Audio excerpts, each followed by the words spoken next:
பீகார்ல ராகுல் ஷான்ற ஒருத்தர் ஒரு வில்லேஜை சூஸ் பண்ணி ஆக்சுவலா பாத்தீங்கன்னா ராகுல் ஷா அந்த வில்லேஜே கிடையாது.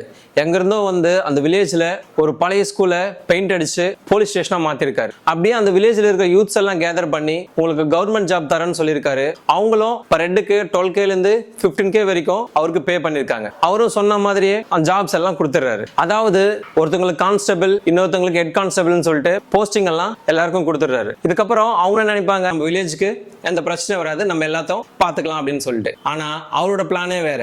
இந்த சங்கம் காசு மட்டும்தான் வசூல் பண்ணும், வேற எந்த நல்ல விஷயமும் செய்யாதுன்னு சொல்லியிருக்காரு. அதாவது ஊர்ல எந்த ஒரு பிரச்சனையும் தலையிடாம வெறும் ஃபைன் மட்டும் போட்டு காசை கலெக்ட் பண்ணி ராகுல் ஷா கிட்ட கொடுக்கறது தான் இவங்களோட வேலை. இது மாதிரி வசூல் பண்ணி வர அமௌண்ட்ல இவங்களுக்கும் மந்த்லி சேலரி மாதிரி கொடுத்துட்டு இருந்திருக்காரு. இது மாதிரி இவர் வந்து 1 இயரா பண்ணிட்டு இருந்திருக்காரு. சடனா என்னாச்சுன்னு தெரியல, 2 மந்த்ஸா வந்து இவங்களுக்கு யாருக்குமே சேலரியே போடல. இவங்க என்ன நினைச்சிட்டாங்க, உண்மையாவே நம்ம கவர்மெண்ட் ஜாப்ல தான் இருக்கோம், நம்ம போலீஸ் தான். ஏன்னா இவங்களுக்கு யூனிஃபார்ம், போலி துப்பாக்கி எல்லாமே கொடுத்திருந்திருக்காரு. சோ இவங்க எல்லாம் சேர்ந்து என்ன டிசைட் பண்றாங்கன்னா, நம்ம மேல் இடத்துல போயிட்டு கம்ப்ளைண்ட் பண்ணலாம் அப்படின்னு சொல்லிட்டு போயிருக்காங்க. அங்க போன பிறகு தான் தெரியுது இவங்க ஏமாந்துருக்காங்கன்னு சொல்லிட்டு. சோ இது மாதிரி ஒரு போலீஸ் ஸ்டேஷனே கிடையாது அப்படின்னு அவங்களும் சொல்லியிருக்காங்க. நம்மளால உண்மையான போலீஸ் தேடிட்டு இருக்காங்க. இந்த ராகுல் ஷாவை பத்தி நீங்க என்ன நினைக்கிறீங்கன்னு கமெண்ட்ல சொல்லுங்க, தெரிஞ்சுக்கலாம்.